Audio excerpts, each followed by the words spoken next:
भगवान से कब, कैसे और क्या मांगा जाए, ये समझना बहुत जरूरी है।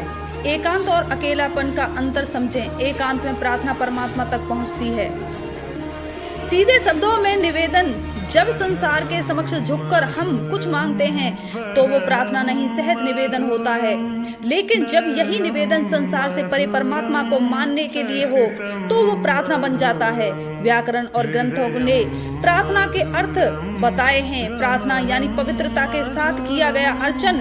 प्रार्थना का एक अर्थ परम की कामना भी है। जब मनुष्य संसार की धारा को छोड़ परमात्मा की ओर उल्टा चल दे, समझो मन में प्रार्थना घट गई।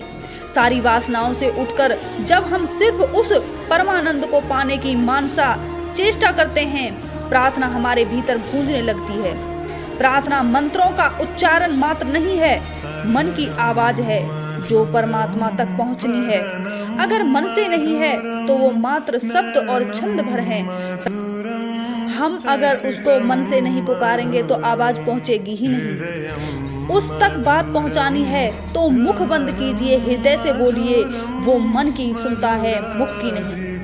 प्रार्थना का पहला कायदा है वासना से परे हो जाएं। संतों ने कहा है, वासना जिसका एक नाम ऐषणा है, 3 तरह की होती हैं, पुत्रेणा, वित्रेणा और लोकेशना। संतान की कामना, धन की कामना और ख्याति की कामना। जब मनुष्य इन सब से ऊपर उठकर सिर्फ परम तत्व को पाने के लिए परमात्मा के सामने खड़ा होता है, प्रार्थना तभी घटती है। उस परम को पाने की चाह हमारे भीतर गूंजते हर शब्द को मंत्र बना देती है। वहाँ मंत्र गौण हो जाते हैं, हर अक्षर मंत्र हो जाता है। दूसरा कायदा है, प्रार्थना अकेले में नहीं करनी चाहिए, एकांत में करें। जी हाँ, अकेलापन नहीं, एकांत हो। दोनों में बड़ा आध्यात्मिक अंतर है। अकेलापन अवसाद को जन्म देता है, क्योंकि इंसान संसार से तो विमुख हुआ है लेकिन परमात्मा के सम्मुख नहीं हुआ है। एकांत का अर्थ है आप बाहरी आवरण में अकेले हैं लेकिन भीतर परमपिता परमात्मा साथ है। संसार से वैराग्य और परमात्मा से अनुराग एकांत को जन्म देता है। जब एक का अंत हो जाए, आप अकेले हैं लेकिन भीतर परमात्मा का प्रेम आ जाए, तो समझिए आपके जीवन में एकांत आ गया। इसीलिए अकेलेपन को पहले एकांत में बदलें, फिर प्रार्थना स्वतः जन्म लेती है।